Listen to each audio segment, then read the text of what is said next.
नमस्कार, स्वागत है आपका। आप देख रहे हैं हमारी खास पेशकश। मैं हूं आपके साथ सुमित झा।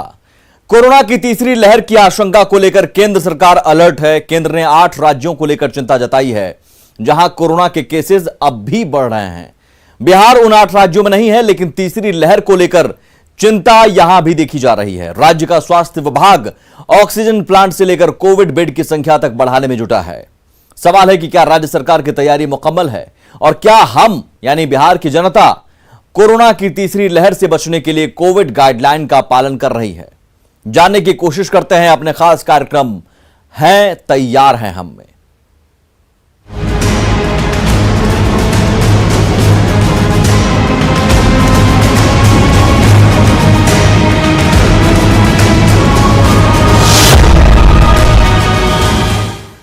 देश में कोरोना की तीसरी लहर की आशंका काफी पहले जताई जा चुकी है।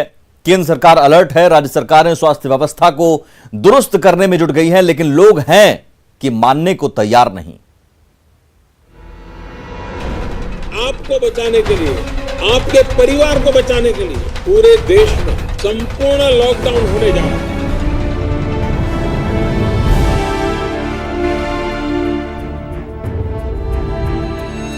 देश में कोरोना के मामलों में हाल के दिनों में कुछ कमी जरूर आई है, लेकिन इसकी दूसरी लहर अभी भी खत्म नहीं हुई है। शनिवार को देश में कोरोना के 41,463 मामले सामने आए और इतने ही लोगों की यानी 41,463 मरीजों ने महामारी को मात दी, जबकि 898 लोगों की संक्रमण की वजह से मौत हो गई।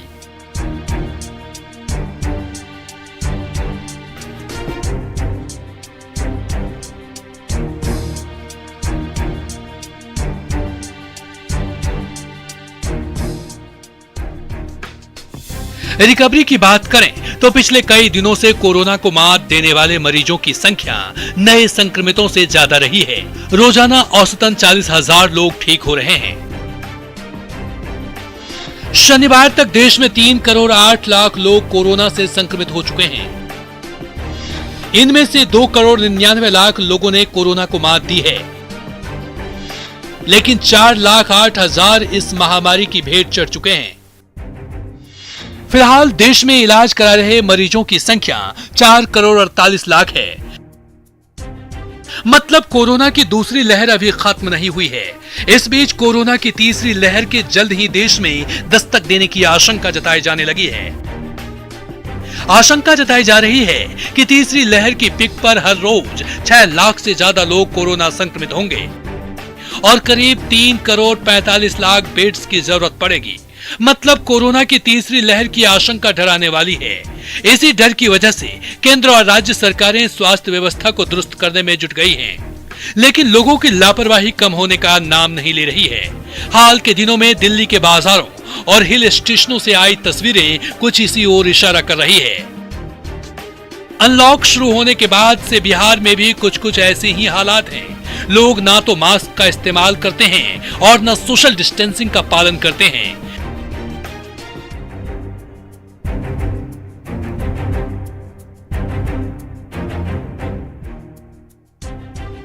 कोरोना गाइडलाइंस तो दिखावे का आदेश बनकर रह गया है। सवाल है कि लोग लापरवाह, लेकिन क्या बिहार का स्वास्थ्य महकमा कोरोना की तीसरी लहर से लड़ने के लिए तैयार है? जानने के लिए बने रहिए न्यूज 18 के साथ। तीसरी लहर और कोरोना के नए वेरिएंट्स को लेकर चिंता के बीच बिहार में तैयारियां जोरों पर है। अस्पतालों में ऑक्सीजन की सप्लाई से लेकर कोविड वार्ड और बच्चों के लिए बेड की संख्या बढ़ाई जा रही है। युद्ध स्तर पर क्या क्या तैयारी की जा रही है, पूरी रिपोर्ट देखिए।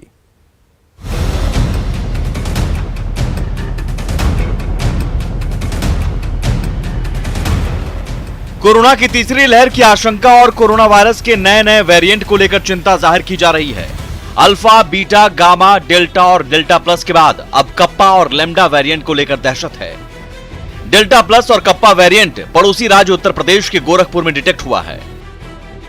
ऐसे में बिहार में भी नए वेरिएंट को लेकर दहशत है, लेकिन इन आशंकाओं को लेकर बिहार में तैयारियां भी पूरी की जा रही हैं। कोरोना की तीसरी लहर को लेकर पीएमसीएच में शिशु वार्ड को चिन्हित किया गया है, जहां 1 महीने के भीतर बच्चों के लिए 60 बेड तैयार कर लिए जाएंगे। पीडियाट्रिक्स विभाग के पहले तल्ले पर कोविड वार्ड बनाया जाएगा, जहां ऑक्सीजन के लिए पाइपलाइन बिछाए जाएंगे। ये आपको पीडियाट्रिक्स डिपार्टमेंट है जहां पर बच्चों के लिए आईसीयू के साथ साथ जो जनरल वार्ड है वो तैयार किया जाएगा। यहाँ पर कोविड मरीज यानी तीसरी लहर में जो भी संक्रमित होंगे उनको इसी वार्ड में भर्ती कराया जाएगा। अधीक्षक का दावा है कि तीसरी लहर में ऑक्सीजन और बेड की किल्लत नहीं होगी, क्योंकि कैंपस में 20 KLD के 2 लिक्विड ऑक्सीजन प्लांट बिठाए गए हैं, जिससे 5000 मरीजों को ऑक्सीजन सप्लाई किया जा सकेगा। सबसे पहला प्रायोरिटी है कि ऑक्सीजन पाइपलाइन, तो ऑक्सीजन पाइपलाइन जो है सो पुष्पा एजेंसी को दिया गया है, कॉर्पोरेशन के द्वारा, उन्हीं के द्वारा लगाना है। उन पर हम दबाव बनाए हुए हैं कि जितना जल्दी कर दें, जब पता चल रहा है कि अगला वीक से कार्य चालू हो जाएगा। नंबर 1। नंबर 2, ऑक्सीजन का जहाँ तक सवाल है तो आप 20 KL का जो है तो मेरा ऑक्सीजन प्लांट ऑलरेडी लग गया है। मोस्ट प्रोबेबली अगला वीक में चालू हो जाने की उम्मीद हम लोग कर रहे हैं। ये ऐसी आशा की जा रही है कि वो थर्ड वेव में बच्चे जरूर प्रभावित होंगे, लेकिन इसका कोई साइंटिफिक वैज्ञानिक आधार नहीं है, लेकिन फिर भी हम लोग उसके लिए तैयार हैं और इसके लिए सारी तैयारियां की जा रही है। तो हमारे जो शिशु रोग विभाग जो 3 स्टोरी बिल्डिंग है उसका जो प्रथम तल्ला जो है मतलब फर्स्ट फ्लोर को चिन्हित किया गया है। कोरोना की तीसरी लहर को लेकर बांका जिला प्रशासन भी अलर्ट है। DRDO की तरफ से बनाए जा रहे ऑक्सीजन के मेगा प्लांट का काम तेज कर दिया गया है। सिविल सर्जन की माने तो ऑक्सीजन प्लांट के बन जाने से प्रति मिनट 1000 लीटर ऑक्सीजन बनेगा, जिससे मरीजों को बहुत राहत मिलेगी। DRDO का काम है वो प्लांट बैठाना। जैसे ये काम कंप्लीट होगा, DRDO हम लोग उनसे भी फोन है तो तुरंत अपना प्लांट बैठाएगा।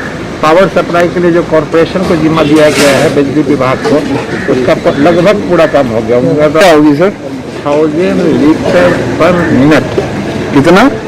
1000 लीटर पर मिनट। मतलब सबसे मेगा प्लांट है ऑक्सीजन, मेगा प्लांट।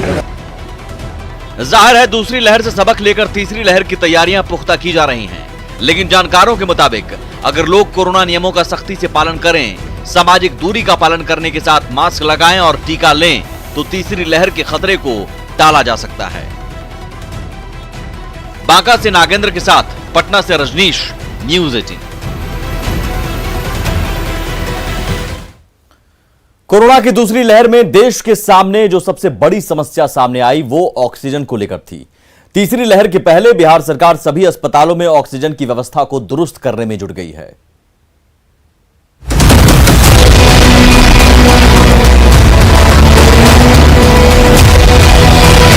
दूसरी लहर के दौरान कोरोना ने सीधे लोगों की सांस पर हमला किया।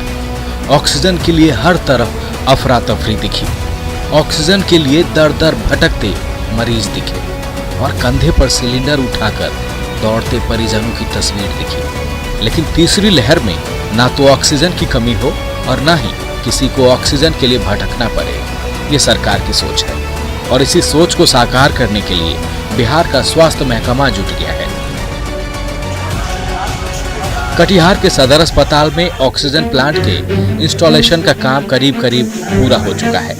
अब अस्पताल के बेड तक ऑक्सीजन पहुंचाने का काम चल रहा है। आप देख सकते हैं जो सबसे जरूरी चीज ऑक्सीजन का होता है उसमें, उसको लेकर ये प्लांट इंस्टॉल किया गया है, लेकिन अब तक प्लांट शुरू नहीं हो पाया। सर क्या तकनीकी अब तक कारण है शुरू नहीं हो पाया है? नहीं, टेस्ट करके देख लिया गया है, ये पूर्ण रूप से सही हो चुका है। लेकिन ऑक्सीजन पाइपलाइन के साथ साथ बेड तक जो है सक्शन मशीन का पाइपलाइन भी होना चाहिए, नेटस्को साइड का पाइपलाइन होना चाहिए, तब ये पाइपिंग जो है होता है, ये सब जितना भी सिलेंडर हम लोग इस्तेमाल करते हैं वो बिना सिलेंडर के भी हम बढ़िया से वार्ड में काम कर सकते हैं, इसकी दिक्कत नहीं होगी।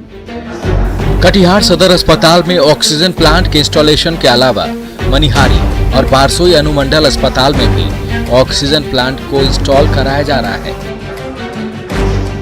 कोरोना की संभावित तीसरी लहर को देखते हुए मगध प्रमंडल के सबसे बड़े अस्पताल अनुग्रह नारायण मगध मेडिकल अस्पताल पूरी तरह से तैयार है।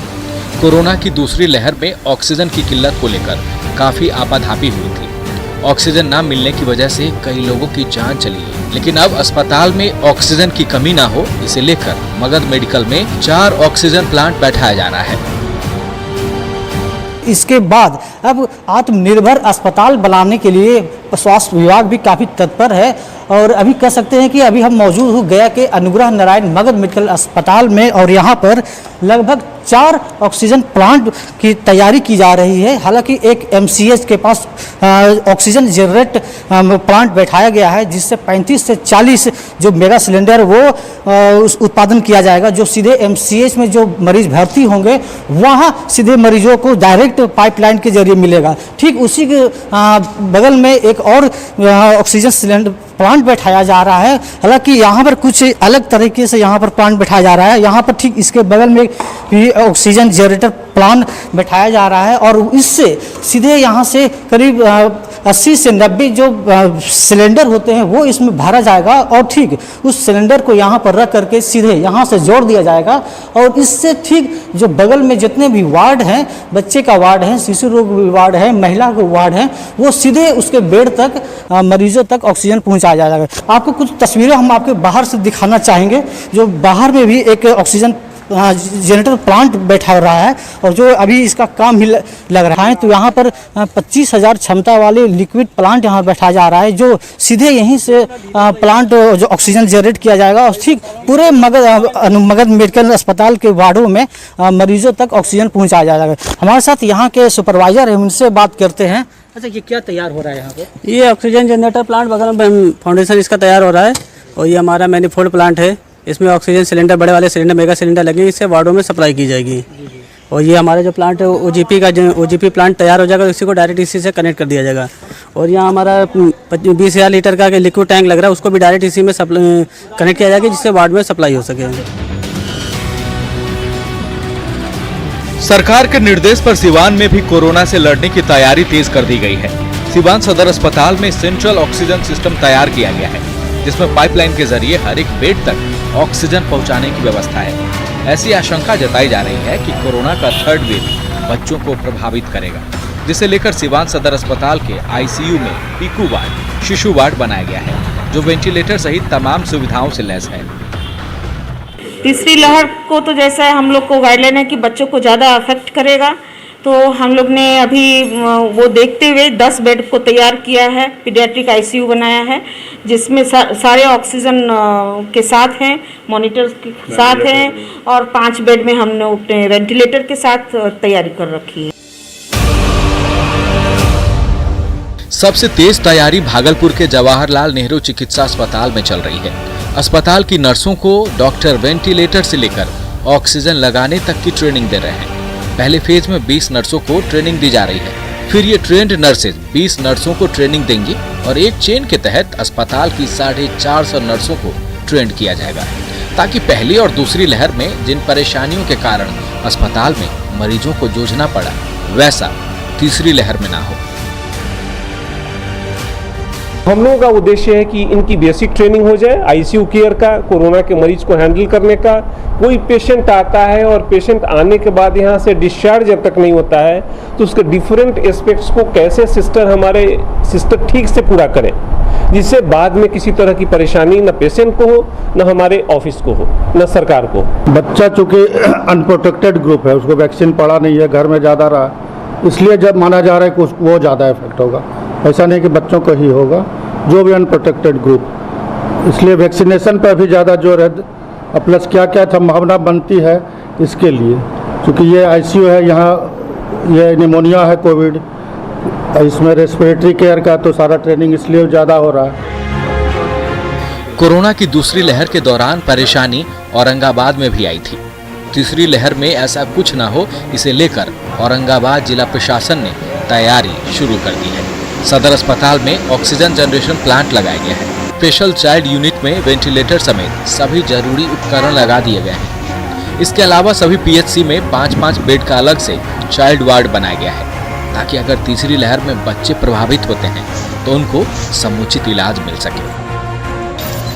पूर्णिया सदर अस्पताल में भी NNCU और बच्चा वार्ड की अलग से व्यवस्था की गई है। वहीं अलग से 2 बिल्डिंग में बेड तैयार किया जा रहा है, ताकि किसी भी आपात स्थिति में वहां इलाज और मरीजों को रखने की व्यवस्था हो सके। जो गैप आइडेंटिफाई किया है कि कैसे छोटे बच्चों के लिए जो SNCUs है या जो पीडियाट्रिक वार्ड है उसको कैसे और हम लोग सुदृढ़ करें, इसके लिए IMA का भी सहयोग लिया जा रहा है और राज्य सरकार की ओर से भी लगातार अनुश्रवण इसका किया जा रहा है। कोरोना की दूसरी लहर में ऑक्सीजन की कमी ने लोगों को परेशान किया था। और स्वास्थ्य विभाग की जमकर किरकिरी कराई थी। विभाग ने समस्या के समाधान की हर संभव कोशिश की है। सवाल है कि क्या इस तैयारी से कोरोना की तीसरी लहर बेअसर हो जाएगी? Bureau report, news 18।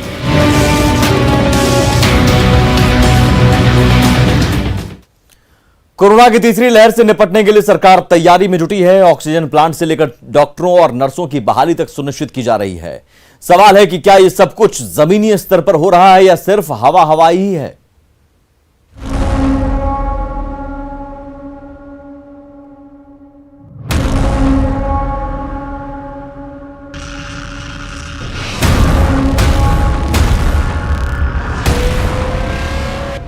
कोरोना की तीसरी लहर के लिए ऑक्सीजन की उपलब्धता, मानव बल की संख्या को बढ़ाना, आवश्यक उपकरणों को बढ़ाना, अस्पतालों के आधारभूत संरचनाओं को ठीक करना, ये सारे कार्य किए जा रहे हैं।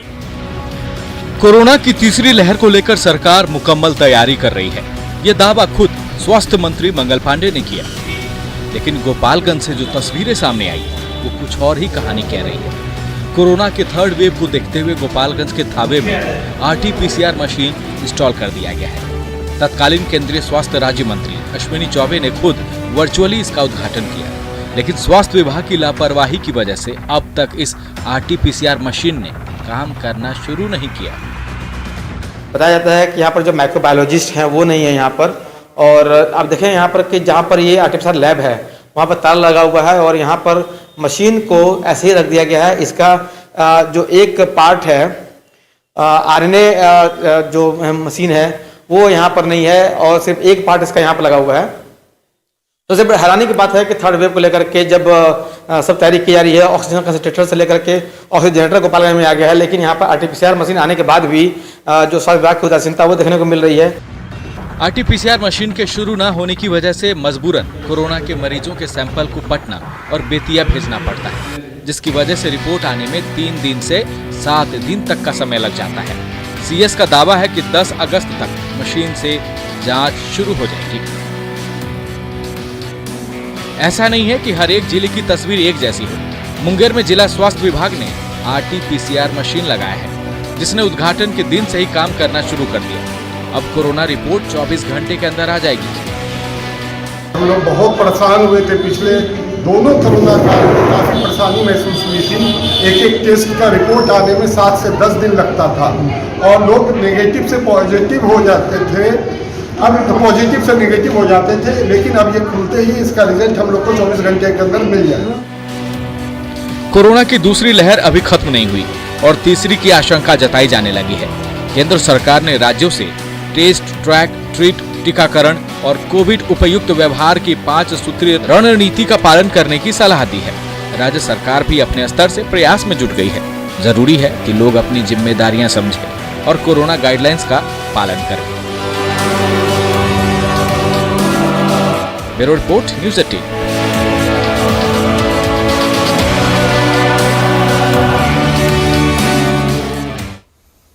और इसी के साथ इस खास पेशकश में बस इतना ही। आगे भी खबरों का सिलसिला लगातार जारी है। नमस्कार।